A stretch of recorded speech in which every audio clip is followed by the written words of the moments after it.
نتوسل بالحبابة والبتول المستطابة والنبي ثم الصحابة فعسى دعوة مجابة نتوسل بالحبابة والبتول المستطابة والنبي ثم الصحابة فعسى دعوة مجابة. Alhamdulillah. Wassalatu wassalamu ala Rasulillah Muhammad ibn Abdillah wa ala alihi wa sahbihi wa man wala. Subhanaka la ilma lana illa ma 'allamtana innaka antal alimul hakim. Rabbi shrah li sadri wa yassir li amri wahlul 'uqdatan min lisani yafqahu qawli, amma ba'du. Alhamdulillah. Saudaraku sekalian, saya muliakan.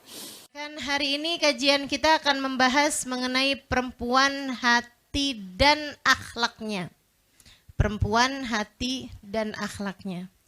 Ngelihat judulnya nih kebayang sama ucapan salah satu dari ulama, perempuan itu andai tidak karena agamanya, maka dia akan tersiksa, akan terbunuh oleh perasaannya sendiri.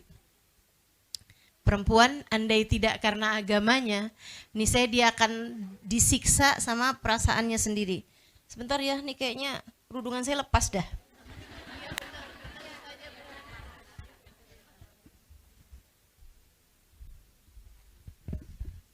Jauh pula jarumnya.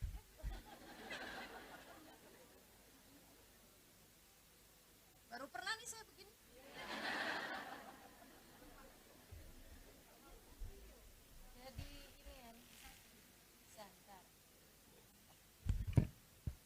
Iya, jadi demo kerudung ya. Udah cukup jelas demonya? Baik, teman-teman sekalian. Jadi perempuan andai tidak karena agamanya, maka dia akan tersiksa dan akan terbunuh gitu dengan perasaannya sendiri. Mudah-mudahan agama mampu menjaga perasaan hati kita. Menjadikan kita perempuan-perempuan yang berakhlak mulia. Amin. Ya Rabbal Alamin. Yuk kenali diri kita ini. Teman-teman sekalian, apa yang Allah Subhanahu wa taala sebutkan dalam Al-Qur'an mengenai kita perempuan. Yang pertama, Allah Subhanahu wa taala bilang mengenai perasaan hati perempuan. Oh ya, sebelum kita mulai, kita baca suratul Fatihah dulu biar ilmunya manfaat. Biar kita lebih mampu menerima ilmu dengan baik insyaallah. Jadi tambahan amal kita menuju Allah Subhanahu wa taala, jadi mampu mengenali diri sendiri untuk bisa berjalan menuju keridhaan Allah Subhanahu wa taala. Al-Fatihah bin niyatil futuh wal munuh wal rusuh salahil qalb wal jasad wal ruh niyatin nafa' wal intifa' wal mudzakarah wat tadhkir ibtigha' mardatih wa qurbih wa thawabih wa husnil khatimah ma'a lutfil afiyah wa salahil akibah wa ila hadratin nabi. Al-Fatihah.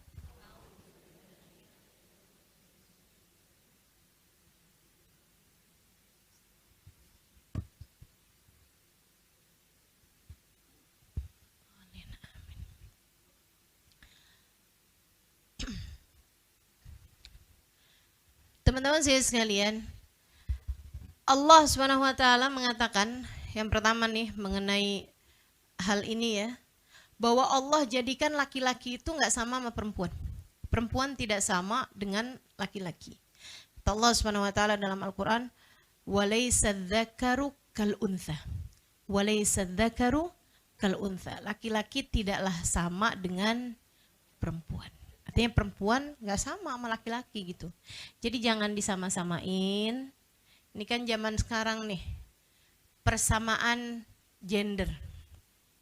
Habis udah persamaan gender, kalau persamaan hak dan kewajiban sebagai manusia masih bisa dipikir-pikir gitu ucapan tersebut.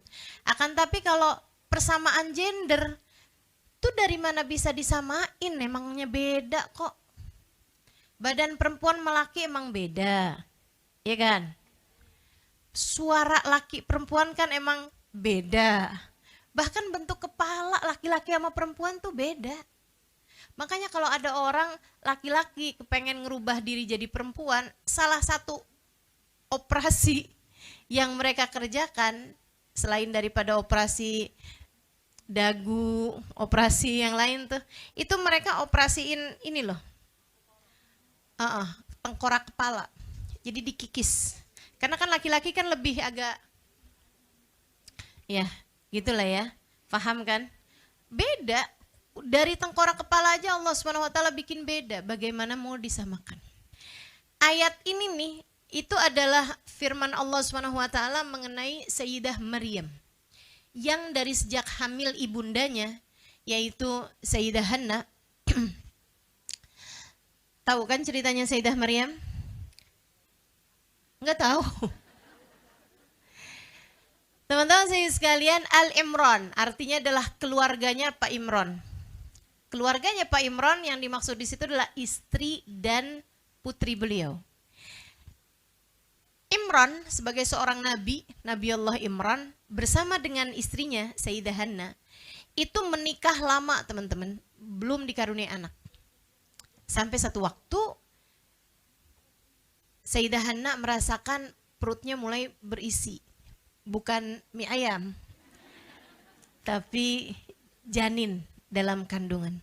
Pada saat itulah beliau, inni nadartu ma fi batni muharraran fataqabbal minni. Ya Allah, aku niatkan kandungan dalam perutku ini, janin dalam perutku ini, persembahanku untukmu. Dalam pikiran Sayyidah Hanna, kalau dipersembahkan untuk Allah itu artinya menjadi nabi, menjadi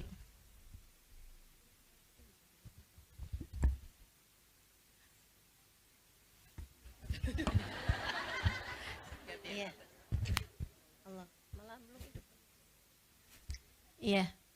Jadi dalam pikirannya Sayyidah Hanna, kalau jadi nabi,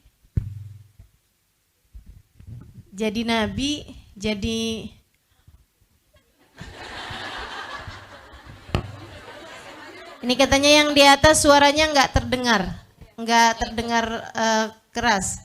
Yang sekarang kedengaran apa enggak? Tunggu, yang di sini diem dulu. Yang sekarang kedengaran apa enggak? Kalau yang ini, tapi dijawab dua-duanya. Baik ya. Jadi dalam pikiran Sayyidah Hanna, kalau anak diwakafkan, diniatkan buat Allah SWT, akan jadinya seorang nabi, akan jadinya seorang penjaga Masjid Al-Aqsa.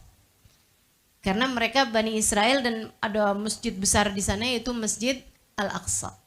Teman-teman saya sekalian, jadi dalam pikiran Sayyidah Hanna tuh pantas-pantasnya anaknya lahir laki-laki.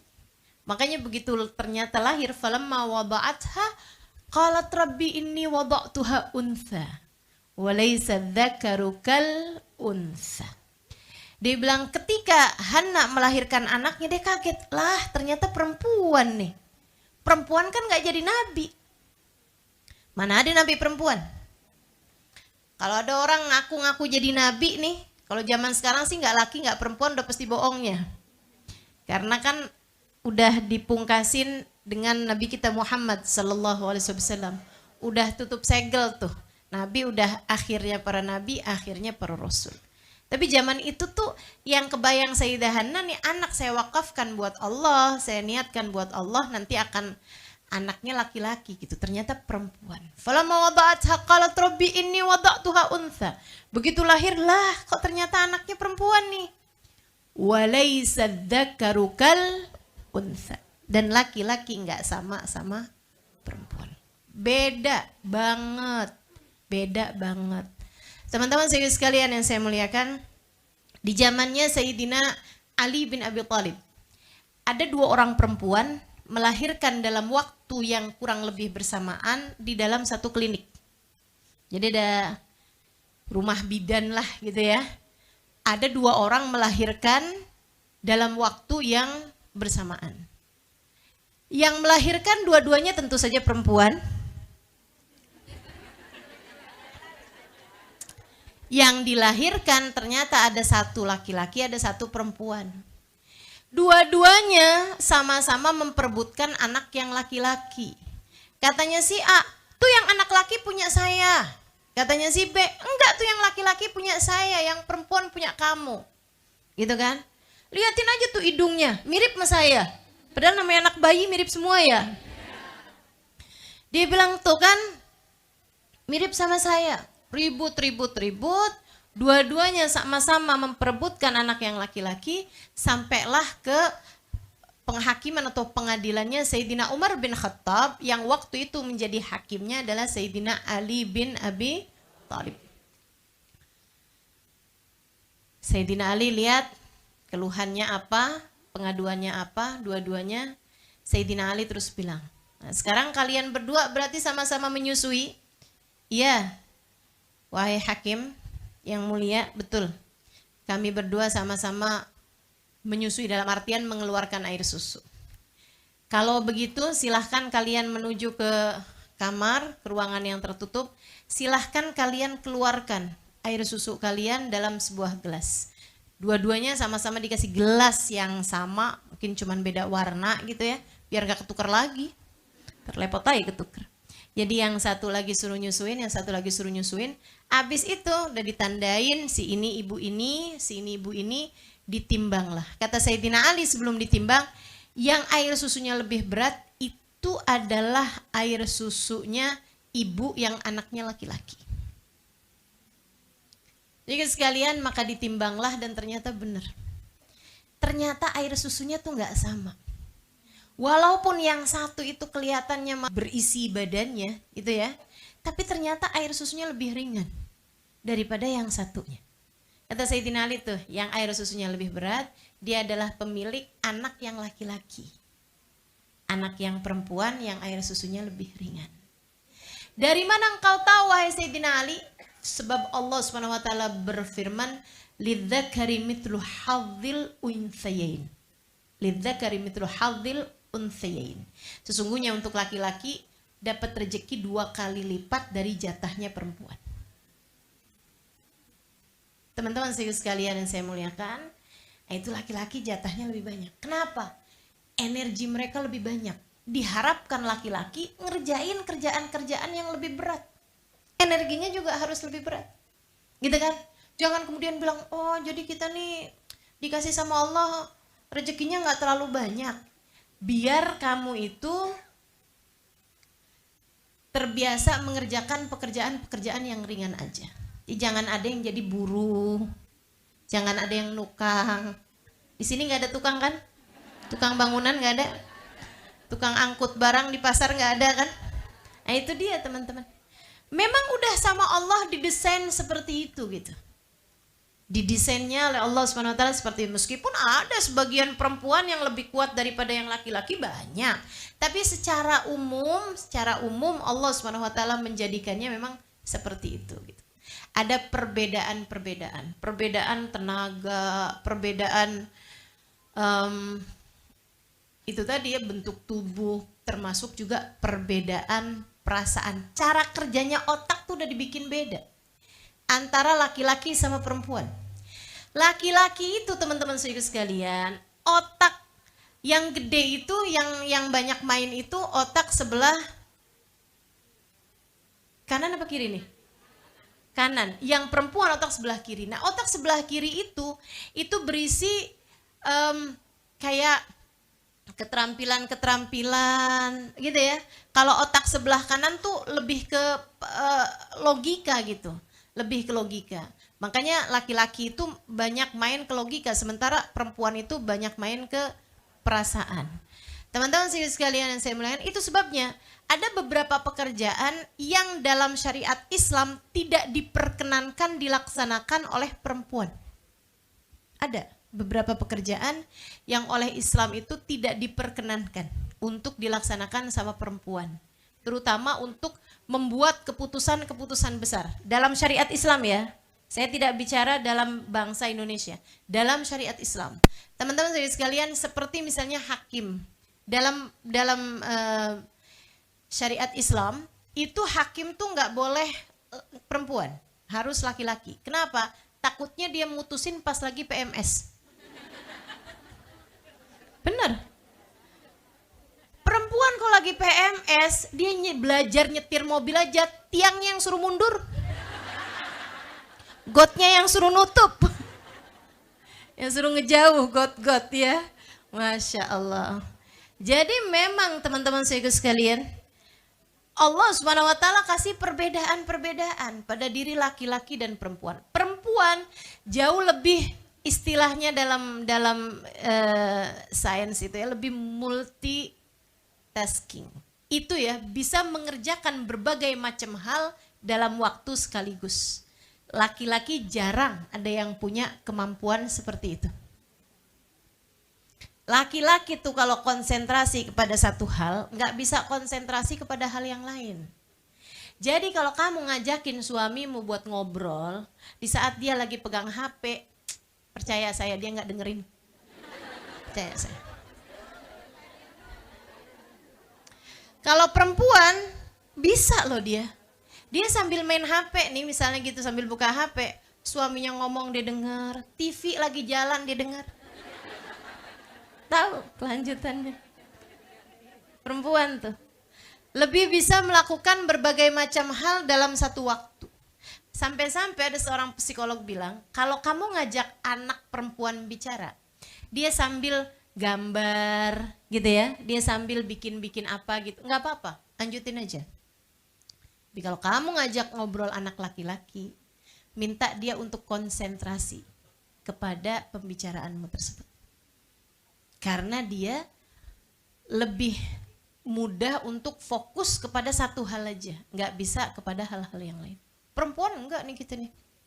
Kalau pagi-pagi tuh liatin tuh, ada Wonder Woman di dalam rumah masing-masing. Ya kan ya? Sambil masak, sambil gendong anak, sambil nyuci. Itu TV-nya nyala. Ada telepon bisa diangkat. Habis itu temennya nanyain gitu kan, lo lihat nggak di TV? Ini gue lagi nonton. Si artis itu bercerai. Bisa tuh nyambung semuanya, luar biasa, luar biasa. Prestasi seorang perempuan. Itu sebabnya Nabi Muhammad menyebutkan perempuan ini sebagai tiang, teman-teman. Al-mar'atu imadul bilad, kata Nabi. Idza saluhat saluhatil bilad, wa idza fasadat fasadatil bilad. Perempuan itu adalah tiangnya negara. Kalau perempuannya benar, benar negaranya. Kalau perempuannya nggak benar, rusak negaranya. Tiang, tiang, noh tiang nih di tengah-tengahan lah tiang. Teman-teman saudara sekalian, jadi sandaran. Sandarannya dinding, sandarannya atap, ya kan? Semuanya bersandar kepada tiang, pintu-pintu semuanya sandarannya sama tiang. Itulah kita perempuan. Jadi poin pertama, laki-laki nggak sama perempuan, termasuk dalam soal rasa. Poin yang keduanya, Allah SWT menjadikan perempuan itu adalah sandaran. Tiang, tempat bersandarnya kaum laki-laki dan tempat bersandarnya berbagai macam urusan. Saudaraku sekalian yang saya muliakan, karenanya jangan mau nyamak-nyamain laki-laki sama perempuan. Semua sesuai dengan kodratnya masing-masing. Kita memang berbeda. Tapi dua-duanya sama-sama mungkin untuk menjadi ahli surga. Dua-duanya sama-sama mungkin untuk menjadi hamba yang diridhoi Allah Tuhannya. Dua-duanya sama-sama mungkin untuk menjadi umat yang disayang sama nabinya. Jadilah salah satunya. Saya bilangin dua-duanya karena saya tidak menganggap ada kelompok ketiga. Yang sekarang ini lagi rame-ramenya nih, memperjuangkan pengen transgender yang ke perempuan masuk kamar mandi khusus perempuan. Dia mau begitu, nah kitanya kan yang perempuan kagak mau ya.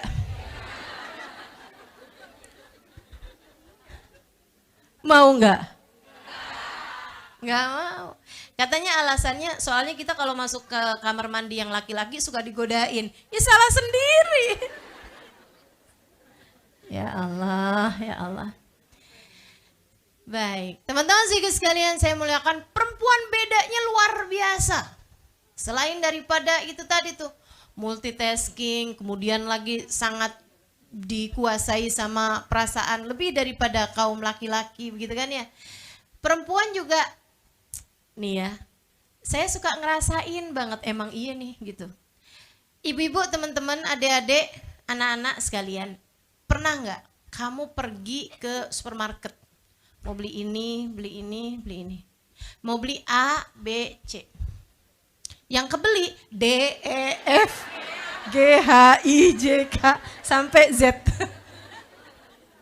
Sampai rumah kita cari-cari yang kita mau beli asalnya tuh, mana dia? Nggak kebeli. Pernah ada yang begitu? Itulah kita. Sedikit sekalian saya muliakan, itu perbedaan yang sangat mencolok tuh antara laki-laki dengan perempuan. Perempuan tahu apa yang tidak dia mau. Tidak tahu apa yang dia mau. Itu perempuan. Laki-laki tahu apa yang dia mau, tahu apa yang tidak dia mau. Perempuan, dia nggak tahu apa yang dia mau, tapi dia tahu apa yang dia nggak mau. Berasakah kamu? Saya iya. Berasa banget tuh. Perempuan nggak tahu apa yang dia mau, dia tahu apa yang dia nggak mau. Jadi kalau suaminya nanya, kita mau makan apa ya? Terserah. Kalau gitu kita makan Padang aja ya. Enggak ah. Dia tahu apa yang dia nggak mau. Terus kita makan apa kalau gitu? Terserah. Sate ayam gimana? Nggak mau. Dia tahu apa yang dia nggak mau. Ya Allah. Terus aja tuh kayak gitu. Sampai keduanya ditemukan pingsan karena kelaparan. Masya Allah. Perbedaan. Nggak apa-apa. Raut muka aja itu udah kelihatan dari bayi, teman-teman. Anak perempuan itu mukanya cepet banget berubahnya.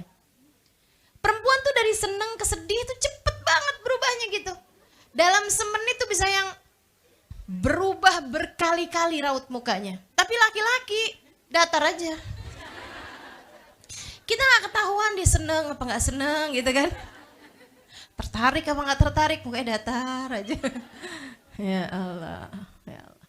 Makanya suka kalau kita nih sama perempuan kan, gak enak kalau cerita sama laki-laki. Kayak dia menanggapinya dingin aja gitu kan. Kalau cerita sama teman perempuan kan lebih ekspresif gitu kan. Itu memang beberapa perbedaan. Harus kita pelajari juga. Karena biar kita lebih kenal sama hati kita sendiri. Biar kita lebih kenal sama perasaan diri kita sendiri. Teman-teman saya sekalian, ada lagi nih perbedaan yang sangat mencolok antara laki-laki dengan perempuan. Dan ini saya juga berasa banget gitu. Pas udah saya liatin, iya juga ya. Dua-duanya sama-sama pujian, tapi dua-duanya sama-sama suka pujian. Laki-laki suka dipuji, perempuan suka dipuji. Tapi perbedaannya, laki-laki tuh suka pujian berupa pengakuan. Berupa pengakuan. Kamu selalu dapat diandalkan. Oh, dia demen tuh. Dia demen, seneng banget tuh. Kalau pengakuan gitu, sebuah pengakuan. Saya gak pernah ketemu laki-laki lebih bertanggung jawab daripada kamu. Wah tuh. Hidungnya kembang kempis. Langsung gitu ya. Tapi kalau perempuan digituin, kamu memang gak pernah saya lihat perempuan lebih bisa ngerjain macem-macem, lebih bisa diandalkan daripada kamu. Iya, maunya. Kamu emang segala-gala maunya saya ngerjain. Gitu. Gak terlalu suka digituin. Perempuan sukanya pujian berupa perhatian. Berupa perhatian. Kayaknya ada yang berubah dari rambut kamu. Kamu dipotong ya rambutnya ya? Tambah cakep tahu. Ya.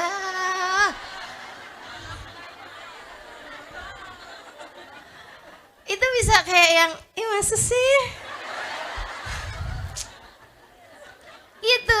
Jadi perempuan sukanya itu yang berupa perhatian gitu. Dia paling demen kalau ada orang laki-laki itu memperhatikan dia secara detail-detailnya gitu kan. Hal-hal yang detail gitu. Makanya perempuan itu suka banget nih jebakan-jebakan ini ya. Suka banget nanya sama suaminya, aku sama dia cakepan siapa? Itu laki-laki tuh kalau ditanya kayak begitu tuh kayak mau yang antara bisa menghindar lari atau pura-pura pingsan gimana nih? Gitu. Karena kayak buah si malakama gitu loh. Kalau dia bilang, ya cakepan kamu lah. Bohong.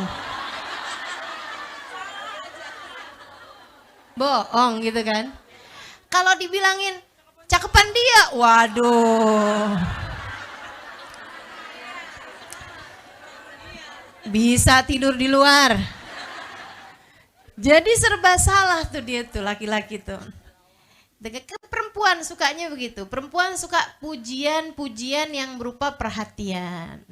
Kamu turun berapa kilo kayak langsingan deh. Waduh, tuh demen tuh. Abis itu dia langsung tuh nggak mau makan apa-apa. Mau makannya buah aja. Gitu kan ya. Abis itu dibilangin, Dek kamu tahu nggak? Badak tuh lo makannya buah. Kuda Nil makannya buah. Betul apa enggak? Gede-gede apa enggak badannya? Insya Allah. Udahlah ya. Kita nggak usah terlalu sibuk sama urusan berat badan. Bismillah. Penting sehat semuanya insya Allah. Amin. Gitu. Jadi itu salah satu perbedaan mendasar antara laki-laki dengan perempuan. Nah kita mesti kenalin lebih nih diri kita, perasaan kita, hati kita. Jangan dibiarin mengikuti perasaan-perasaan dia terus-terusan. Kendalikan. Dikendalikan dengan apa? Dengan apa yang disebut dengan akhlak. Karena sebenarnya teman-teman, untuk semua jenis emosi kita, untuk semua jenis perasaan kita, itu Allah Subhanahu wa taala sangat memaklumi, sangat mengakomodir, sangat suka sama semua jenis perasaan-perasaan kita. Jangan salah. Jadi sekalian saya muliakan, jangan salah. Allah tuh ngasih kok gitu, nggak apa-apa. Perempuan pencemburu nggak apa-apa, tapi dalam batas-batas yang boleh gitu, dikendalikan. Apa yang mengendalikan? Agama. Dalam hal ini adalah akhlak yang sudah diatur sama Nabi Muhammad SAW. Kamu cemburu, tapi dalam cemburumu tetaplah berakhlak. Kamu sedih, tapi dalam sedihmu tetaplah berakhlak. Kamu bangga, boleh, tapi dalam banggamu tetaplah berakhlak. Kamu bahagia, boleh. Tapi dalam bahagiamu, sukacita gitu ya, seneng gitu kan. Dalam kesenanganmu tetaplah berakhlak. Disitulah letaknya akhlak mengatur manusia. Disitulah letak agama mengatur manusia. Mengatur rasa hati kita sehingga tetap berada di jalan yang benar. Teman-teman saya sekalian, akhlak kita penting untuk bisa mengatur kehidupan kita sehingga kita tidak dikuasai sama rasa hati kita sendiri. Hancurnya perempuan tuh nggak disebabkan laki-laki, enggak. Jangan salah. Hancurnya perempuan tuh bukan disebabkan karena kemiskinan, enggak. Jangan salah. Hancurnya perempuan tuh bukan disebabkan karena kebodohan, gitu ya, nggak sekolah tinggi-tinggi gitu, tapi kebodohan beragama iya, karena itu yang mendasari akhlak. Akhlak tadi itu kan harus ada ilmunya, teman-teman. Tapi kalau kayak dia nih pendidikannya nggak tinggi nih, nggak pernah sempet S2 gitu kan, nggak pernah sempet S1 aja nggak pernah. SMA aja dia nggak pernah, misalnya begitu ya. Teman-teman saudara sekalian, nggak masalah. Perempuan tidak dihancurkan oleh itu semuanya. perempuan tidak dihancurkan oleh kecantikannya, apalagi oleh ketidakcantikannya. Enggak. Perempuan cantik bahagia banyak, perempuan jelek bahagia banyak. Saudara sekalian yang saya muliakan, enggak ada. Tidak dihancurkan perempuan oleh yang lain. Perempuan hancur oleh perasaannya sendiri. Maka kamu pengen menjadi seorang perempuan yang sukses, pengen jadi seorang perempuan yang besar, bukan badannya ya. Pengen jadi seorang perempuan yang tinggi nilainya di sisi Allah. Pengen jadi seorang perempuan calon-calon ahli surga, hidup bahagia di dunia, matinya husnul khotimah. Nih teman-teman saudara sekalian, caranya cuman atuh dan gak ada yang lainnya. Apa tuh? Pandai-pandai kendalikan hatimu sendiri. Pandai-pandai mengendalikan hatimu sendiri. Nih saudara sekalian, itu sebabnya kenapa perempuan itu gak ada hak talak. Gak ada. Perempuan tuh biar kata ngomong sama suaminya, saya ceraikan kamu, itu gak akan jatuh. Suaminya tetap pulang saya aja. Ceraikan kamu. Setiap kali suaminya pulang, istrinya bukain pintu lagi. Besokannya marah lagi, keluar kamu dari rumah, saya ceraikan kamu. Suaminya keluar lagi. Sore-sore pulang lagi. Nggak apa-apa, mau diceraiin 1000 kali nggak apa-apa. Nggak jatuh cerainya, selagi yang menceraikan adalah istri. Istri tidak punya hak talak. Kenapa gitu? Perempuan perasaannya sangat mudah berubah-ubah. Sangat mudah terombang-ambing. Istri marah-marah nih, kamu tuh emang dasar udah marah nih, marah. Suaminya bisikin, sayang udah saya transfer. Langsung senyum. Transfer berapa? 5 juta. Buat belanja, bukan buat kamu jajan.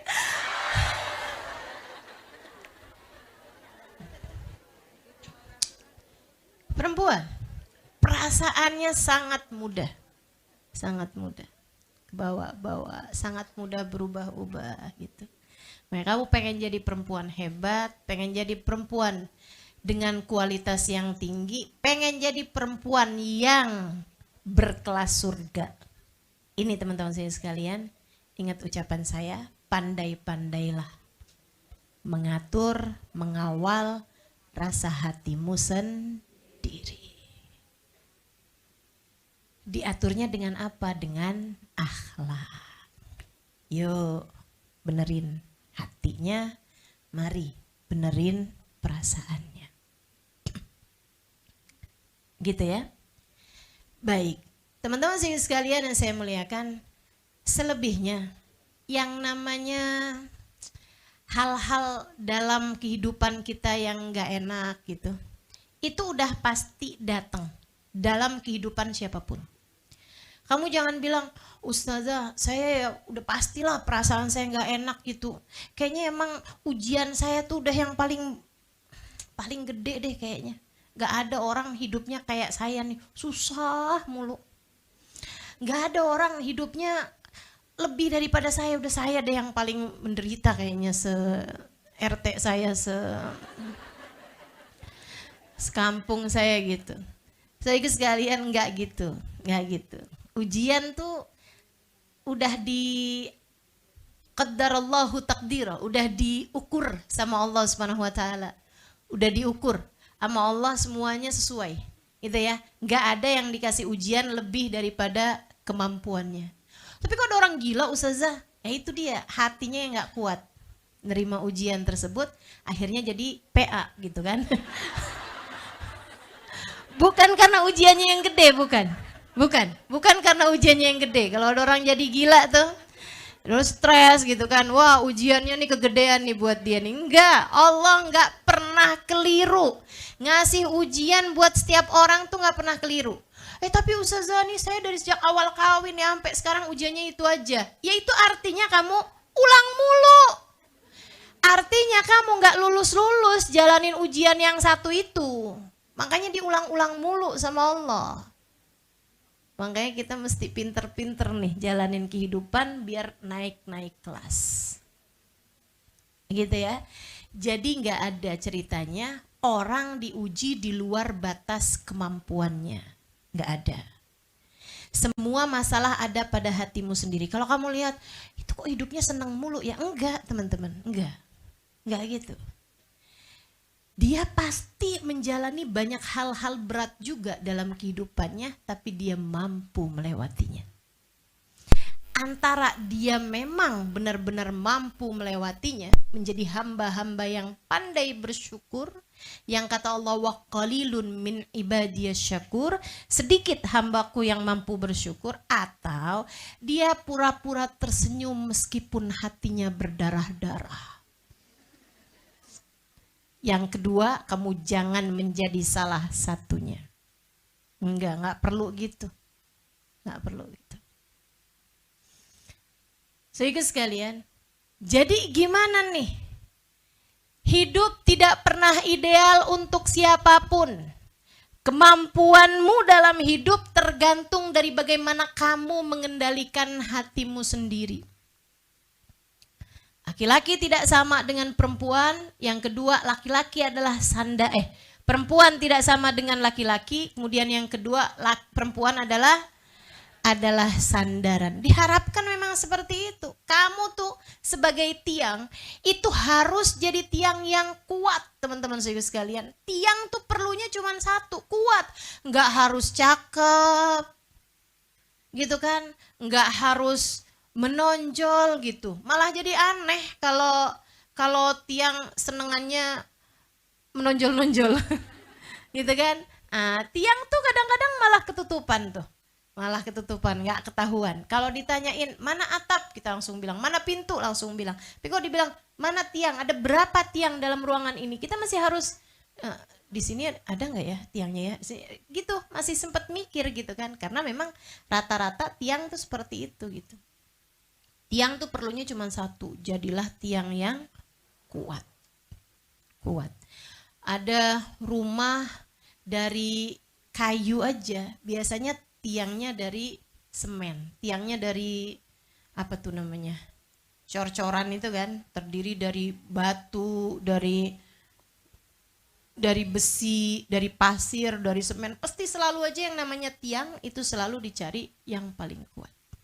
Dan kamu nggak bisa bilang, tapi saya lemah, tapi saya nggak ini, tapi saya nggak mampu, tapi saya nggak bisa nih nanggung beban segitu banyaknya nih, saya stres nih, saya depresi nih, saya hampir gila nih, nggak bisa nih saya hidup seperti ini. Teman-teman saya sekalian, la yukallifullahu nafsan illa, Allah tidak akan membebankan kepada siapapun beban yang tidak sanggup dia pikul. Gak ada ceritanya. Allah ngasih beban di luar batas kemampuan hambanya. Bisa pasti, bisa. Sehingga sekalian yang saya muliakan, bisa. Semua ujian-ujian dalam hidupmu akan mampu kamu lewati. Akan mampu. Semuanya udah ada ukuran-ukurannya masing-masing. Bahkan rasa sakit tuh, Allah kalau ngasih rasa sakit sama seseorang, yang sampai orang itu nggak tahan sama rasa sakitnya, sama Allah dipingsanin kok. Sama Allah dipingsanin. Orang tabrakan, nih terluka apa segala macam, apa yang terjadi? Pingsan teman-teman. Kenapa pingsan? Pingsan tuh kan mati rasa gitu. Dia nggak berasa karena Allah tahu dia nggak akan sanggup sama rasa sakitnya. Itu dunia. Dunia tuh Allah bikinnya kayak begitu. La yukallifullahu nafsan. Akhirat lain lagi. Kalau akhirat tuh Allah tantangin, fama asbarhum 'alan nar. Kata Allah, aku mau lihat kayak gimana kamu sabarnya meneraka. Tuh, rasain. Gitu. Serem kan? Makanya nih, kita kerjain aja apa yang kita mampu untuk menghindari diri kita dengan sesuatu hal yang kita tidak akan mampu. Yang sabar hidup di dunia. Jadilah tiang yang kuat. Kekuatan perempuan ada pada hatinya. Ada pada hatinya. Yuk yang pinter-pinter. Nata hati yang pinter-pinter. Jaga hati yang pinter-pinter mengendalikan hati. Saudariku sekalian, ada suamimu marah. Biarin dia aja, kamu jangan. Jangan orang marah kamu tambahin lebih marah lagi. Yang gak selesai-selesai. Ada anakmu lagi marah-marah, ya biarin dia aja, kamunya jangan. Jangan kemudian kamu tambahkan lagi kemarahan anakmu dengan kemarahanmu sendiri gitu. Itu kalau di rumah lagi ada yang marah, ibarat ada satu ruangan yang lagi kebakar. Bagaimana menurutmu kalau ada orang lihat satu kebakaran satu ruangan, terus kamu bilang, wah sekalian aja nih, ruangan tengah juga kita bakar, ruangan lain kita bakar. Tambahin bensin di mana-mana biar sekalian habis. Kan gak gitu caranya. Gak gitu caranya. Teman-teman saya sekalian, kalau ada yang lagi marah, ademin. Itu namanya akhlak. Itu namanya cara kita untuk mengendalikan sesuatu gitu. Makanya mesti belajar, teman-teman, mesti belajar. Ada dulu seorang perempuan jadi panutan. Akhirnya ditanya sama wartawan, kamu kok bisa sih jadi perempuan panutan gitu, suami kamu sayang banget, anak-anak, cucu-cucu semua sayang banget gitu. Suami kamu gak pernah marah ya? Dia bilang sekarang gak pernah marah, tapi dulu-dulunya suka marah. Kalau dia marah gimana? Ya saya liatin aja, kesian. Cakep kan kalau kayak gini. Kalau suami saya lagi marah, saya liatin. Saya kesian sama dia, ya ampun, nih orang kesian banget. Orang kalau lagi marah itu energi keluar lumayan banyak loh. Betul gak? Saya liatin matanya ntar melotot, ntar menyipit, hidungnya kembang kempis, dok kesian bener saya. Capek nih orang pasti marah-marah. Saya liatin, abis itu saya bilang minta maaf, dah. Sampai ke udah suami saya selesai marah, dia bilang saya pergi ke dapur. Saya bikinin teh, saya bikinin pisang goreng, makanan kesukaan dia gitu. Habis itu saya bawa masuk ke dalam kamar, saya suguhin itu kayak enggak terjadi apa-apa, saya ajakin ngobrol hal-hal lain. Hal-hal yang lain. Terus waktu suami kamu ngomong tuh marah-marah itu, kamu dengerin. Saya dengerin tapi saya gak percaya. Jadi kalau suaminya bilang, saya benci sama kamu, saya gak percaya. Dalam hati ya, dalam hati. Saya gak percaya gitu. Siapa bilang, Allah padahal sayang bener kamu sama saya. Gitu kan. Saya nyesel nikah sama kamu. Gak percaya. Apaan? Saya kecewa sama kamu. Allah, enggak gitu. Kamu sebenarnya sangat bangga kepada saya. Udah dibilang suami saya ngomong apa, saya gak percaya. Kenapa gitu? Sebab suami saya sedang dikuasai sama setannya. Demikian kata Nabi besar Muhammad. Maka daripada mempercayai ucapan suami saya lebih mempercayai ucapan baginda Nabi besar Muhammad. Kata Nabi Muhammad,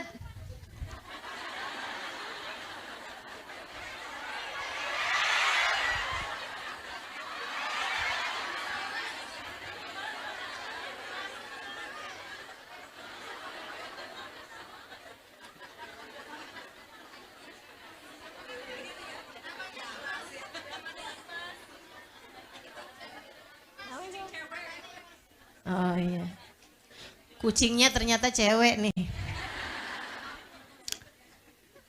Iya. Dia bilang daripada dengerin ucapan dia, daripada percaya ucapan dia, saya lebih percaya ucapan Nabi Muhammad yang pernah mengatakan bahwasanya setan memainkan hati orang yang lagi marah kayak anak kecil mainin gundu atau bola di tangannya. Laki-laki mainin gundu, anak kecil mainin bola gitu kan. Wah, balikin, naikin ke atas, turun lagi ke bawah, kayak begitu tuh. Demikian pula dengan setan mainin perasaan ataupun ucapan, tingkah laku orang yang lagi marah. Kayak begitu tuh. Dan lihat kucing tadi, saya ingat juga nih urusan marah nih. Teman-teman sekalian, kalau buat marah kucing juga bisa. Saya pernah satu hari pagi-pagi gitu kan, saya mau keluar majelis, saya lihat ada kucing naik di atas meja makan. Di meja makan tuh udah ada lauk apa segala macem, ikan-ikan semuanya gitu kan. Akhirnya mbak saya tuh keluar ambil sapu gitu. Dia kayak diginiin gitu sama kucingnya gitu, kayak mau mukul. Si kucing itu ngeliat mbak saya gitu. Dia tahu bahwa artinya dia harus turun. Dia tahu tuh. Tapi teman-teman, ya Allah, baru itu tuh saya tahu. Ternyata sebelum dia turun tuh, dia ngeliatin mbak saya tuh gini.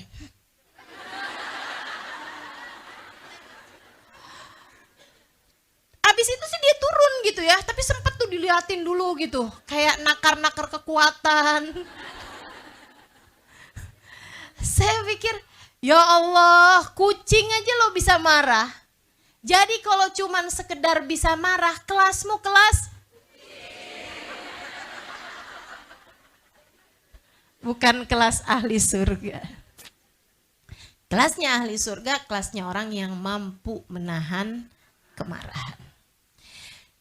Dia bilang nih, nanti saya suguhin tuh makanan, saya suguhin minuman. Suami saya makan, minum. Terus saya ceritain hal-hal lain yang gak ada kaitan. Gitu, kayak cerita tetangga kemarin abis kurban, tahu-tahu sapinya kabur. Gitu kan. Pokoknya dicerita aja gitu, hal-hal yang gak ada kaitannya gitu. Ntar suaminya abisnya dengerin gitu terus bilang, maafin saya ya, tadi saya marah-marah tuh, tadi saya gak bener lah ngomong kayak gitu. Terus kamu jawab apa? Saya bilang, iya, saya tahu. Gak apa-apa kok. Saya juga udah maafin. Gitu, adem aja. Kenapa gitu?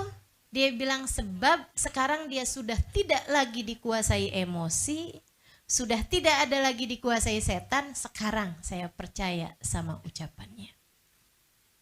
Tuh, perempuan yang otaknya dipakai. Ilmunya dipakai, akhlaknya dipakai untuk mengendalikan perasaannya sendiri. Jadinya benar tuh hidupnya. Kita kan suka enggak. Kalau suami marah-marah, itu rasanya kita catat semua tuh. Ucapan-ucapannya itu catat, tidak akan kita lupakan. Mendadak jadi ahli sejarah. Sampai 10 tahun berikutnya, diungkit lagi tuh, kamu kan pernah bilangin saya begini, hari itu kamu bilangin saya begini, waduh, kebuka semuanya tuh. Padahal kalau urusan uang suka lupa. Kan udah saya transfer, masa sih? Tapi giliran urusan yang menyakitkan hati, kamu begitu mau-maunya menyimpannya di dalam hati. Ayo saudara sekalian. Poin ketiga, hatimu adalah hal terindah yang kamu miliki, pandai-pandailah menjaganya. Hati kamu tuh udah yang hal paling tinggi nilainya yang kamu punya, teman-teman. Gak ada lagi. Apa menurutmu yang terbaik yang kamu punya? Muka. Biasa-biasa aja kok. Ya kan? Hal terbaik yang kita punya apa? Muka. Enggak, biasa-biasa aja teman-teman saya sekalian. Ya rata-rata lah gitu nilainya 6,5. Gitu kan. Kita masa kurang lebih aja deh, udah kurang lebih aja. Gak usah terlalu mendewakan kecantikanmu, berharap kamu akan mampu melewati seluruh permasalahan hidup di dunia hanya karena kamu cantik gitu. Jangan. Kamu nanti malah akan dikecewakan dengan hal tersebut. Ntar kamu liatin suamimu misalnya malah justru akan meninggalkanmu karena perempuan yang gak kalah cantik darimu, nyakitin hati kan. Udah, biasa-biasa aja. Hal terindah yang kamu punya, hal terindah yang kita punya adalah hati kita, wahai perempuan. Hatimu, hatimu. Itu yang paling indah yang kita punya. Jangan biarkan kamu masuki kotoran-kotoran. Jangan biarkan kamu masuki najis-najis dalam ruang hatimu tersebut. Apa tuh najisnya, kotorannya? Kebencian, dendam. Itu kotoran-kotoran tuh yang ada dalam hati kita. Kecemburuan yang kamu biarkan, hasut sama orang lain gitu kan. Tetangga bangun rumah, kamu naikin tensi. Tensi darah kamu malah yang naik gitu kan. Ya Allah, ya Allah. Anak tetangga masuk pelaminan, kamunya yang masuk rumah sakit. Ngapain kayak begitu? Jangan biarkan hati kamu dirusak, dikotori sama penyakit-penyakit hati ini, saudaraku sekalian. Tetangga punya apa, kamu harus ngerasa yang lebih lagi. Temen beli apaan bagus gitu kan, kamu kepengen juga, harus yang lebih mahal gitu. Kamu disiksa sama sesuatu yang sifatnya halu, sesuatu yang sifatnya fata morgana, sesuatu yang sifatnya enggak real, enggak sesuai dengan kenyataan, teman-teman saudaraku sekalian. Enggak ada. Nilaimu bukan pada pakaian yang kamu kenakan. Nilaimu bukan pada seberapa mahal tas yang kamu jinjing. Nilaimu bukan pada seberapa canggih gadget yang kamu punya, teman-teman.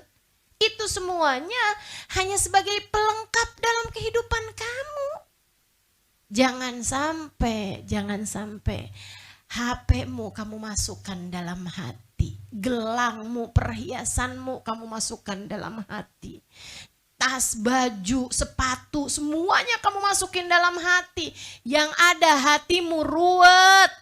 Yang ada hatimu penuh, yang ada hatimu sempit, kebanyakan barang dalam hati. Betul? Saudaraku sekalian yang saya muliakan, mesti pinter-pinter nata hati. Jangan biarkan kebencian dengan siapapun mengotori hatimu itu. Kotor jadinya. Udah gak pakai deh begituan. Demi hatimu sendiri. Saya kesian sama semua teman-teman saya. Saya kesian kepadamu wahai muslimah. Saya kesian.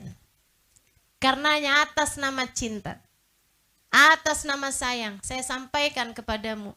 Jangan biarkan hatimu terpenjara dengan rasa benci terhadap siapapun. Itu tidak menyiksa siapa-siapa selain dirimu sendiri. Omongan orang dari 10 tahun yang lalu masih aja kamu ingat. Saya tiap lihat dia tuh tiap sebel saya. Kenapa gitu? Dia tuh dulu pernah ngomong. Kapan tuh? 20 tahun yang lalu. Innalillahi wa inna ilaihi raji'un. Itu sama aja teman-teman. Kayak kamu dapetin ada kotoran sapi, kamu simpen di dalam kamar kamu 20 tahun. Mau begitu? Kalau nggak mau kayak begitu, udah keluarin tuh. Keluarin. Ibu sekalian, pilihanmu untuk mana yang mau kamu simpan, mana yang mau kamu lepaskan. Hati itu kamu punya pilihan. Ibu sekalian, saya menulis buku Bidadari Bumi, itu kejadian saya berapa puluh tahun yang silam. Ketika umur saya 19, 20, 21, 22 tahun. Saya nulis Bidadari Bumi itu kejadian yang saya alami di umur-umur segitu. Sekarang umur saya 25 tahun. Sekarang umur saya udah 44 tahun, teman-teman saya sekalian. Artinya itu kejadian 23 tahun yang lalu. Teman saya waktu saya nulis itu, kok masih inget sih kak? Saya mah kejadian sebulan yang lalu juga saya udah lupa, katanya gitu. Saya bilang kejadian Yang lalu juga, sebulan yang lalu juga banyak yang saya lupa. Jangankan sebulan yang lalu, tadi malam kejadian juga banyak yang saya lupa. Ketika saya menuliskannya bukan berarti saya mengingat semua kejadian dari 20 tahun yang lalu sampai dengan sekarang, tidak. Akan tetapi memori kita memilih mana yang mau kita simpan. Dan saya memilih untuk menyimpan perjumpaan-perjumpaan saya dengan perempuan-perempuan solehah. Saya simpan baik-baik di dalam hati. Saya ingat-ingat ucapan-ucapan orang-orang soleh untuk kemudian saya bisa menuliskannya pada zaman 23 tahun kemudian. Semua masalahnya ada pada kamu memilih, teman-teman. Kamu memilih, hatimu itu loh. Kamu pilih apa buat kamu simpan, kamu pilih apa buat kamu buang. Ya kan? Ada banyak nih, ibu-ibu nih ada banyak nih. Saya gak mau nyalahin, tapi ada banyak ibu-ibu. Hadir majelis saya nih, baru aja nyampe rumah tanyain, Ustaz Ali mau ngomong apa tadi? Bagus. Tapi apa yang diomongin Ustazah? Tentang hati deh pokoknya. Tentang hati kayak gimana mah? Ya pokoknya gitu dah. Lupa semuanya. Makanya saya sih gak takut gitu ya. Ustazah nih tiap hari kan ngajar Ustazah. Takut kehabisan stok gak sih Ustazah? Enggak. Enak kok ngajarin ibu-ibu. Pertama kali saya ajarin dia gak tahu. Abisnya itu 2 kali saya ajarin lupa.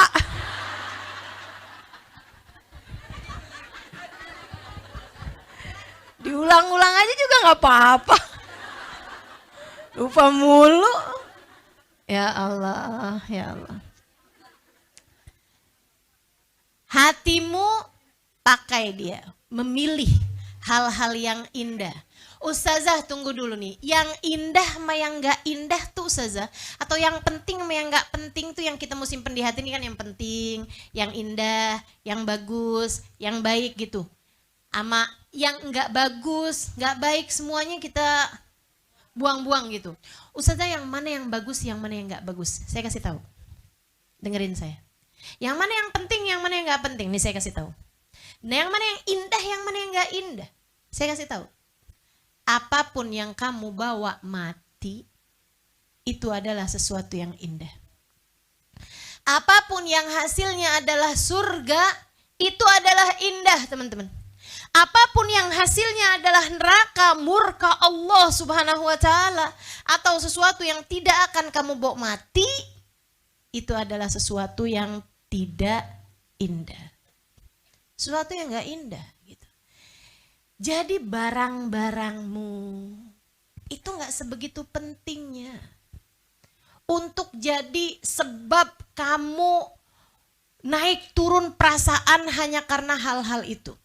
Saya beli tas, saya pikir udah bagus gitu harganya. Ketemu sama temen, tasnya sama, saya tanyain harganya ternyata dia lebih murah. Seharian, seminggu uring-uringan. Masya Allah, Masya Allah. Udahlah teman-teman saya sekalian. Yang gak penting gak usah kamu masukkan ke dalam hati. Kebencian terutamanya itu ngotorin hati banget. Ngotorin hati banget. Jangan sampai. Ustazah saya tuh gak bisa ngilangin kebencian cuma sama satu orang itu aja. Dia itu ustazah yang telah merebut hati suami saya.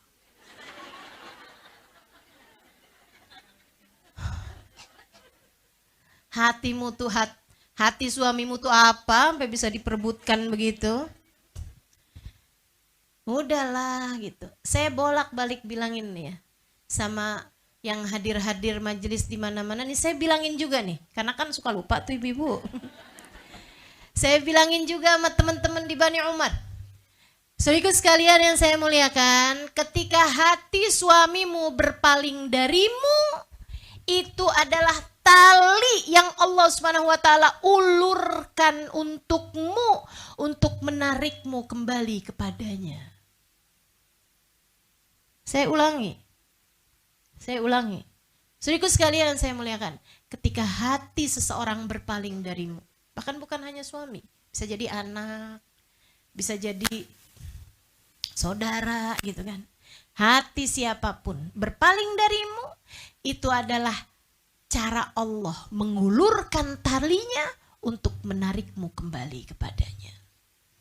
Kamu tuh sama manusia segitunya, Allah cemburu padamu. Allah kasih tahu tuh kan, manusia tuh rasa hatinya bisa sebegitunya berubah-ubah. Tuh kan, cinta sejati tuh bukan dipunyai sama suamimu. Tuh kan, cinta sejati tuh bukan milik anakmu padamu, bukan. Cinta sejati itu adalah milikku untukmu, hamba-hambaku. Kejarlah itu. Kejarlah itu. Cuman kadang-kadang kitanya suka gak ngerti bahasa cintanya Allah. Kitanya ngelihat, wah siapa nih perempuan itu? Pas dilihat, ternyata lebih cantik dari saya. Kamu pun sibuk nyari tempat buat operasi plastik. Abis selesai operasi plastik, jangankan yang lain, suami kamu sendiri gak kenal.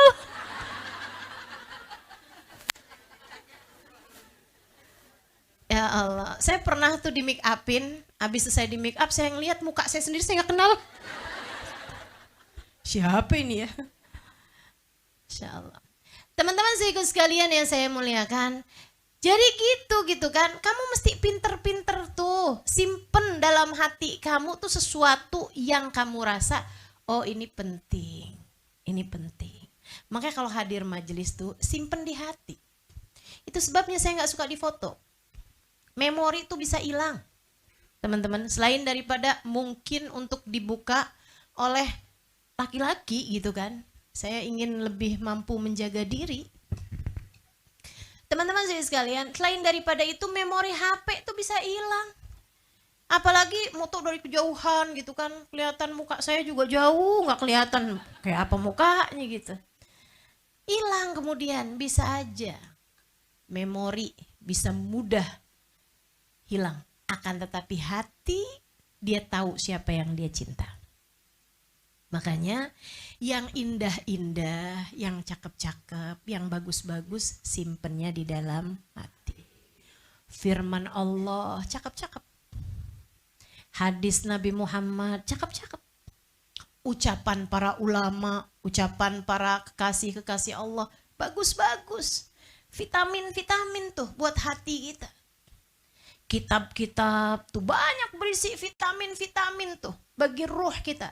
Kajian-kajian keilmuan banyak bisa jadi vitamin buat hati kita. Ini yang seharusnya kita simpan, teman-teman. Ini yang harusnya kita simpan. Yang lain-lain omongan orang yang gak enak tentang kamu gitu. Pernah diomongin apa sama orang, lupain, gak segitu pentingnya. Kamu tidak akan dihisab atas apa yang orang lain ucapkan kepadamu. Kamu hanya akan dihisab untuk sesuatu yang kamu ucapkan kepada orang lain. Orang lain mau mengerjain apa, biasa aja. Saudara sekalian yang saya muliakan, apa sih kata-kata paling menyakitkan yang pernah kamu dengar? Hah? Dikatain gila saya ustazah. Nabi Muhammad pernah dikatain gila. Sampai Allah yang balas, wa ma sahibukum bimajnun, kata Allah. Teman kalian itu Nabi Muhammad bukan orang gila. Nabinya gak pernah balas dengan ucapan yang lebih pedih gitu. Kamu Muhammad gila. Nabi Muhammad gak pernah bilang kalau kalian PA. Gak pernah dibilangin sama Nabi kayak begitu. Nabi dibilangin apaan aja. Nabi dituduh tukang sihir. Emang pernah Nabi bikin konferensi pers? Gak pernah, teman-teman. Nabi gak pernah klarifikasi tuduhan-tuduhan yang datang kepada beliau. Buat apa? Buat apa? Kita gak punya cukup kemampuan untuk bisa menutup mulut-mulut orang. Satu yang bisa kita miliki kemampuannya adalah untuk tidak memasukkan ke dalam hati ucapan-ucapan orang-orang yang bahkan ketika mengucapkannya tidak dari hati. Mereka ngomongnya nggak pakai hati, jangan mau-maunya kamu masukin ke dalam hati. Setuju? Setuju? Dia ada baca doa. Ini doanya nih, saya mau ajarin juga nih. Buat siapapun yang lagi kena musibah, bacalah doa ini banyak-banyak. Allahumma ajurni fi musibati wa abdilni khairan minhu. Allahumma ajurni fi musibati wa abdilni khairan minhu. Allahumma ajurni fi musibati wa abdilni khairan minhu. Atau minha kalau dia perempuan. Allahumma ajurni pakai alif, jim, ro, nun pakai ya layina. Allahumma ajurni fi musibati wa abdilni khairan minhu. Udah? Ini kayak sampai asar nih. Doa atu aja nggak kelar-kelar nih. Allahumma ajurni fi musibati wa abdilni khairan minhu. Ya Allah, berikanlah pahala atas musibahku ini dan gantikan untukku yang lebih baik darinya. Waktu Abu Salamah meninggal, Ummu Salamah banyak-banyak baca doa itu. Ya Allah, berikanlah aku pahala atas musibahku dan gantikan untukku yang lebih baik darinya. Kesannya kan kayak kepengen cepet-cepetan kawin lagi. Tapi Ummu Salamah bilang, ma'adun anna hunaka man kana khairun min Abi Salamah. Walakinni ad'u bidzalik. Dia bilang, saya enggak kira ada orang lebih baik daripada Abu Salamah. Tapi saya tetap baca doa ini. Walaupun saya rasa enggak ada yang lebih baik buat saya. Belum kelar nih, Bu.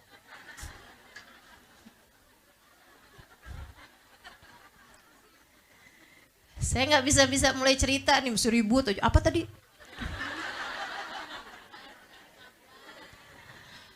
Allahumma, ikutin saya. Allahumma ajurni fi musibati wa abdilni khairan minhu.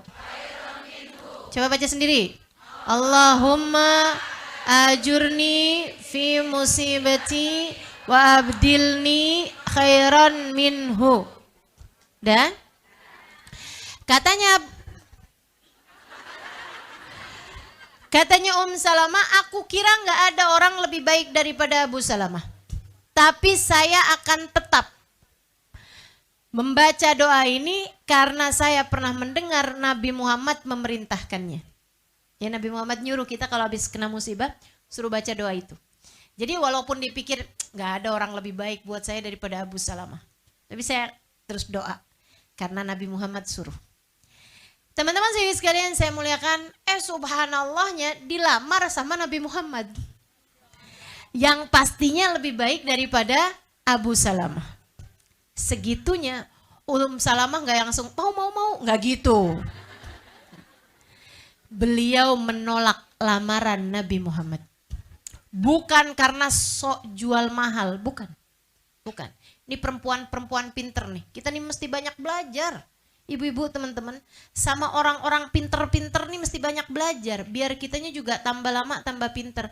Bu, jangan foto saya yang dari jauh tuh. Oke. Udah. Saudaraku sekalian yang saya muliakan, sampai mana tadi? Nolak lamaran Nabi besar Muhammad, Salamah. Caranya nolak gini nih bilang, bukan saya nggak mau, nggak seneng dilamar sama Nabi Muhammad, bukan. Seneng tentu saja. Akan tetapi tolong sampaikan kepada Nabi Muhammad 3 alasan saya menolak lamaran Nabi Muhammad. Apa tuh? Yang pertama dia bilang, ini imro'ah ajuz. Saya ini perempuan udah tua. Saya bukan perempuan muda yang bisa gesit, bisa bantuin Nabi, bisa ngurusin Nabi gitu. Dan ada banyak perempuan-perempuan muda-muda cantik-cantik gitu kan. Dia bilang, saya ini udah tua, saya takutnya ntar, ya namanya orang tua ya Bu ya. Betul apa enggak? Ibu-ibu nih sekarang saya tanya ini, yang umurnya di atas 45 tahun dah. 40 tahun dah, 40 tahun. Sebelah tempat tidurmu yang dulunya parfum sekarang ganti apa?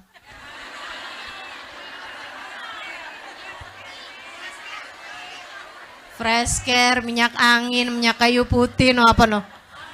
Balsam, ya Allah, tolong.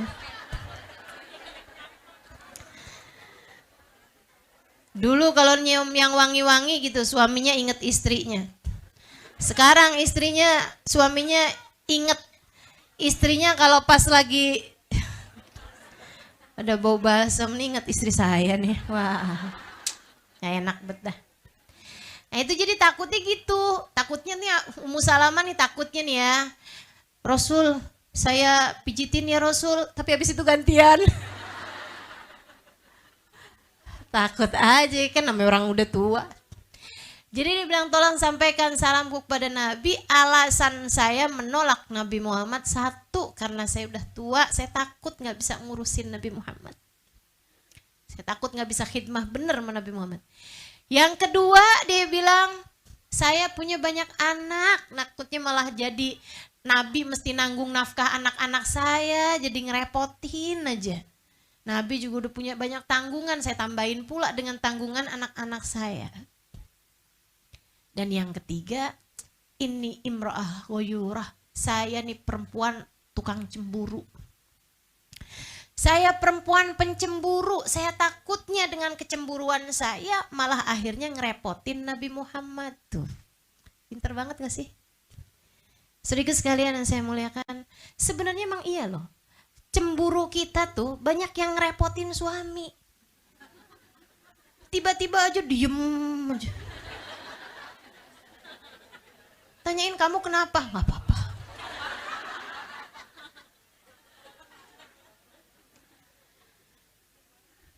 Ya udah kalau gitu ayo kita makan. Diem aja. Kok kamu gak mau makan kenapa? Gak apa-apa. Yaudah kalau gitu aku makan sendirian ya. Kok kamu jadi laki-laki gak peka sih? Ustazah kok tahu banget? Ya itu kejadian.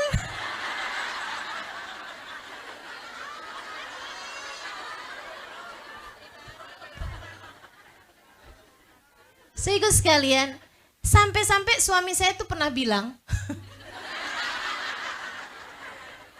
Halimah inget ya, saya nih bukan dukun dan saya belum jadi waliullah.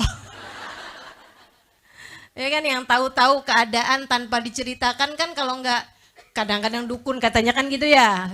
Nah, atau kan walinya Allah gitu, waliullah kan juga suka tahu isi hati orang. Jadi dia bilang saya nih bukan dukun dan saya belum jadi waliullah. Jadi tolong ceritain apa yang kamu rasakan, Masya Allah. Mengrepot ngadepin hati sendiri.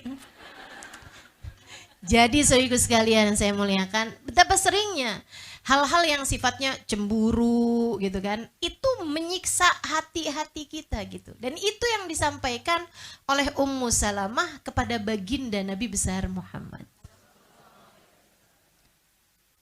Ustazah, tapi kan Sayyidah Aisyah juga pencemburu. Nah itu dia, makanya teman-teman saya sekalian, hatinya tuh, perasaan hatinya cemburu, tapi dibarengi sama akhlak.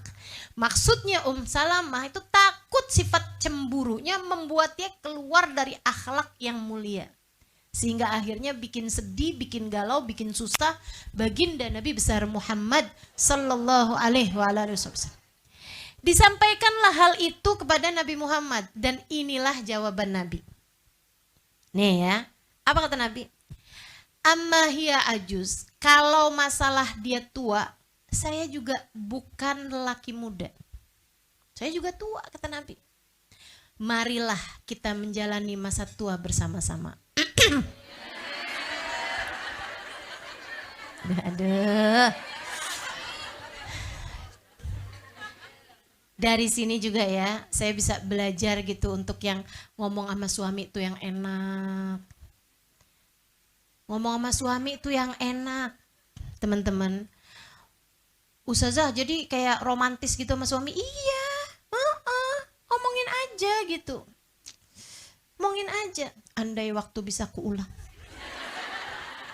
tak akan aku memilih pasangan lain selain dirimu, abangku sayang.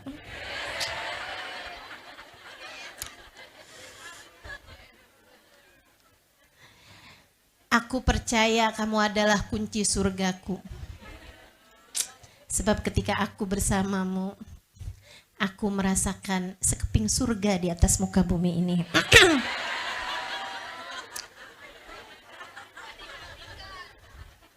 Nah gitu ya. Berbahasalah dengan bahasa yang indah. Nabi itu gitu sama istrinya.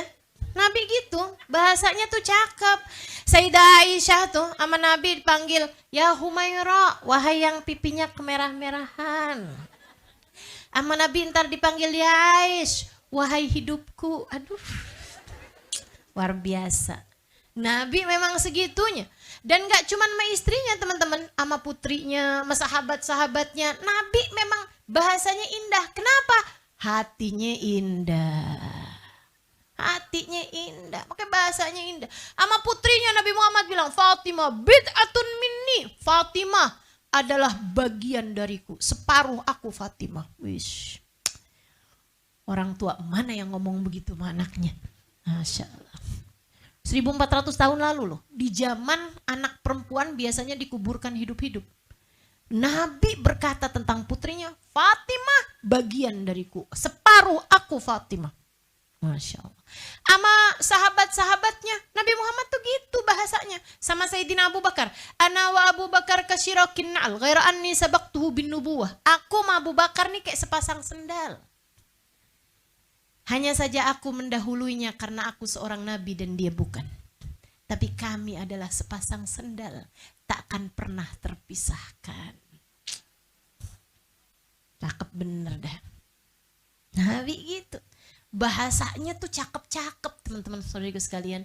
Karena hatinya cakep. Jadi kamu gak bisa bilang, nih ya omongan saya memang kasar. Omongan saya emang kotor, kasar gitu. Tapi hati saya mah baik.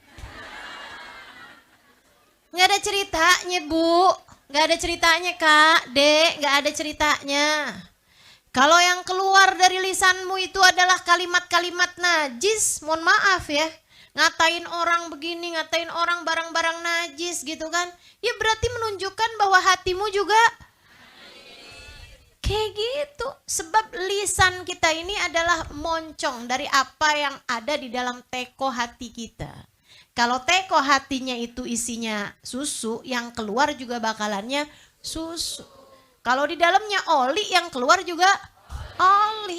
Udah nggak mungkin, padahal isinya susu loh ini, keluarnya doang nih oli nih, keluarnya doang nih oli nih.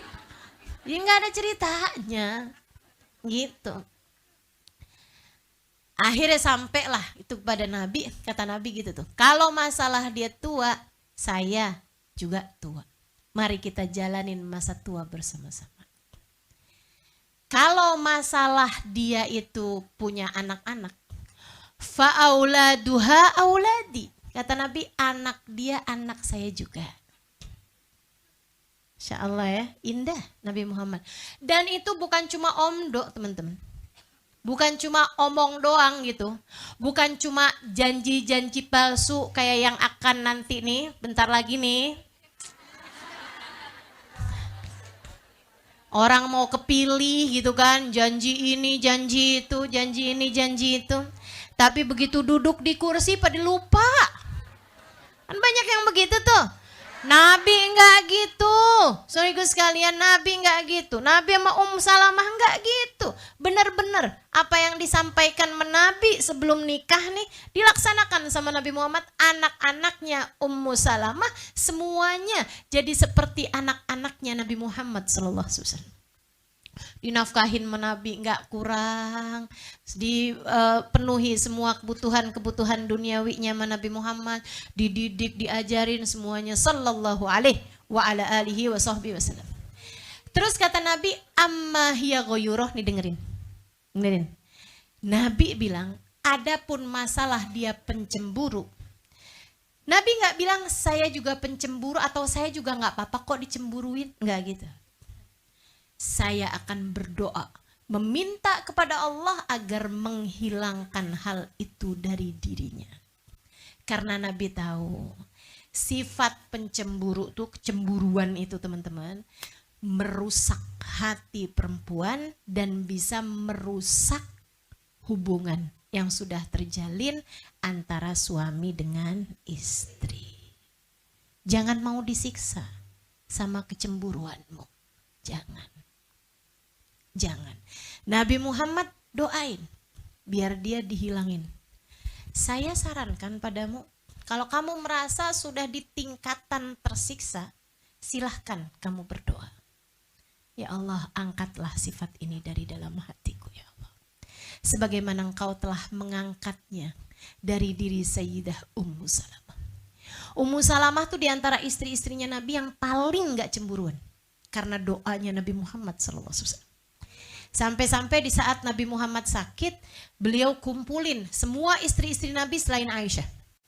Kenapa Aisyahnya nggak dikumpulin juga waktu itu, nggak diajakin rapat? Karena dia mau ngebelain Sayyidah Aisyah. Nabi Muhammad sakit di rumah Sayyidah Aisyah nih. Dikumpulin semua istri-istrinya Nabi Muhammad yang waktu itu Nabi bahkan di saat sakit sekalipun Nabi Muhammad tetap menggilir istri-istrinya teman-teman. Tetap tuh digilir sama Nabi Muhammad alaihissalam. Satu tetap didatengin sama Nabi Muhammad alaihissalam. Akhirnya Salamah ngumpulin terus bilangin gitu sama mereka. Kayak kesian gak sih sama Nabi? Udah deh mendingan gini aja deh, kitanya aja yang nyamperin Nabi gimana? Terus di rumah siapa Salamah? Di rumah kamu gitu? Enggak dong, masa di rumah saya? Saya mah kan udah tua juga, sama sama kalian.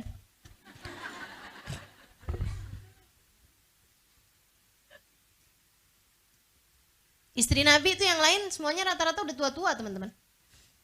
Yang masih muda cuma Sayyidah Aisyah.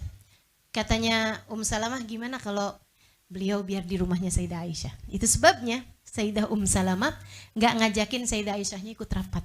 Ini kan gak enak yang akan dibelain gitu. Nabi itu kan juga kalau di rumahnya Sayyidah Aisyah jadi enak gitu. Sayyidah Aisyah masih muda, lagi pula abahnya Aisyah itu kan juga sahabatnya Nabi Muhammad. Jadi kan enak tuh urusan apa-apaannya, mau diskusi apa segala macem gitu.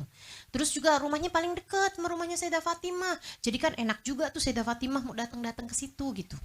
Jadi punya alasan-alasan yang akhirnya orang bilang, oh iya benar juga nih kata Salamah. Kemudian mereka pun menyetujui itu semuanya. Tuh saudariku sekalian. Hatimu adalah hal terindah yang kamu punya. Jangan biarkan ia terpenjara dengan rasa-rasa yang salah. Jangan biarkan ia terperangkap dengan rasa-rasa yang hanya akan membuat hidupmu semakin tersiksa. Sama rasa cemburu kah? Atau buat adik-adik nih, sama rasa cinta kepada yang tidak halal bagimu. Jangan deh, jangan milih itu. Ustazah, kita kan tidak bisa memilih hati kita jatuh cinta Ustazah. Itu kan kayak cinta itu anugerah. Kayak datang gitu aja gitu Ustazah. Terus tiba-tiba aja kita jadi seorang perempuan yang jatuh cinta gitu. Yang akhirnya terus hidup saya jadi berubah semuanya tiba-tiba berbunga-bunga. Tapi sekaligus juga merah-merah darah di mana-mana. Marah-marah mulu gitu kan. Kalau malam-malam teleponan ampe kayak gitu. Udah ya sayang, kamu tutup deh. Kamu aja dulu.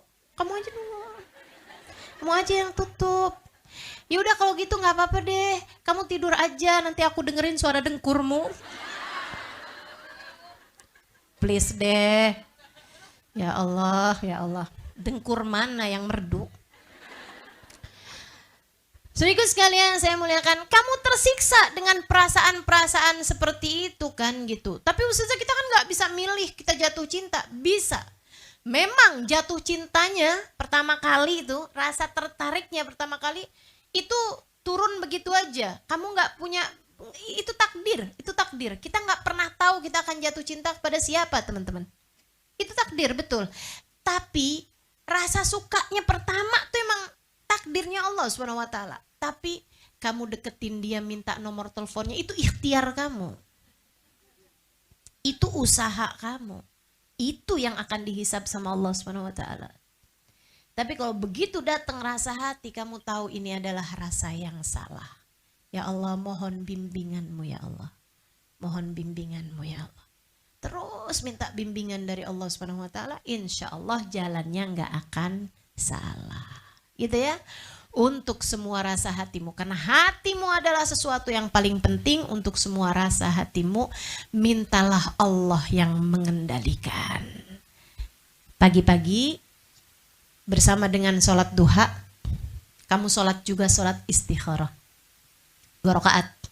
Diajarin Nabi kepada para sahabatnya, sampai sahabatnya bilang, allamana rasul sholat al-istikharah kama allamana salah ayil mafrudah. Rasulullah ngajarin kami sholat istikharah kayak Nabi Muhammad ngajarin kita sholat fardu. Nekenin banget gitu.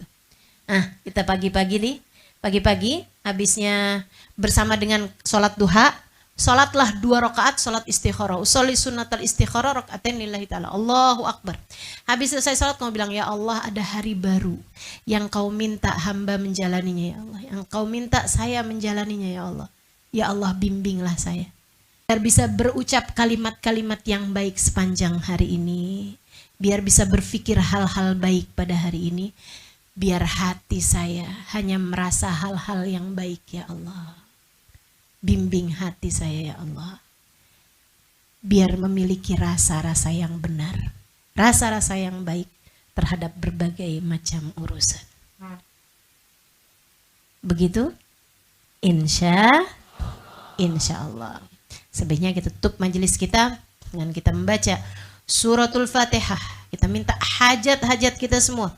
Semoga Allah Subhanahu wa taala berkenan untuk mengijabah seluruh hajat-hajat kita insyaallah. Yang sakit-sakit mudah-mudahan Allah sehatkan. Terutama hati kita semuanya. Mudah-mudahan Allah pandu. Mudah-mudahan Allah bimbing. Mudah-mudahan Allah jadikan kita bisa berakhlakul karimah. Mudah-mudahan Allah Subhanahu wa taala karuniakan kepada kita kemampuan untuk bersikap terhadap siapapun dengan Allah perbaiki hati kita semua insyaallah. Kita minta pada Allah Subhanahu wa taala, Allah memandang hati kita, Allah ampuni dosa-dosanya, Allah tutupi aib-aibnya, Allah gantikan penyakit-penyakit hati kita dengan sifat-sifat yang baik insyaallah. Ala hadhihi niyyah wa bikulli niyatin salihah jami'ah syamilah ila hadratin Nabi Muhammad sallallahu alaihi wa alihi wasallam. Al-Fatihah. Bismillahirrahmanirrahim. Alhamdulillahirabbil alamin. Ar-Rahmanir-Rahim. Maliki yaumiddin. Iyyaka na'budu wa iyyaka nasta'in. Ihdinas siratal mustaqim. Siratal ladzina an'amta 'alaihim ghairil maghdubi 'alaihim waladdallin. آمين. اللهم بحق الفاتحة برمة الفاتحة بركة الفاتحة تفتح لنا أبواب الخير تعاملنا معاملة أهل الخير تكفينا من جميع الفتن والمحن والبؤس والضير إنك ولي كل خير متفضل بكل خير برحمتك يا أرحم الراحمين. اللهم لا تدع في مجلسنا هذا ذنبا إلا غفرته ولا عيبا إلا سترته ولا هما إلا فرجته ولا حزنا إلا أفرحته ولا دينا إلا قضيته ولا مريضا إلا شفيته ولا حاجة من حوائج الدنيا والآخرة إلا يسرتها وقضيتها برحمتك يا أرحم الراحمين. اللهم إنا نسألك من العقول أوفرها ومن الأذهان أصفها ومن الأعمال أزكها ومن الأخلاق أطيبها ومن الأرزاق أجزلها ومن العافية أكملها من الدنيا خيرها ومن الآخرة نعيمها بحق سيدنا محمد صلى الله عليه وسلم. اللهم إنا نسألك فهم النبيين وحفظ المرسلين وإلهام الملائكة المقربين يا رب يا كريم يا رب يا رحيم. اللهم اغننا بالعلم وزينا بالحلم وأكرمنا بالتقوى وجملنا بالعافية برحمتك يا أرحم الراحمين. ربنا تقبل منا إنك أنت السميع العليم وتب علينا إنك أنت التواب الرحيم بفضل سبحان ربك رب العزة أما يصفون وسلام على المرسلين والحمد لله رب العالمين. Taqabbalallah minna wa minkum taqabbal ya karim. Mudah-mudahan bermanfaat, kurang lebihnya mohon maaf. Billahi taufiq wal hidayah wal afu minkum. Wassalamualaikum warahmatullahi wabarakatuh. نتوسل بالحبابة والبتول المستطابة والنبي ثم الصحابة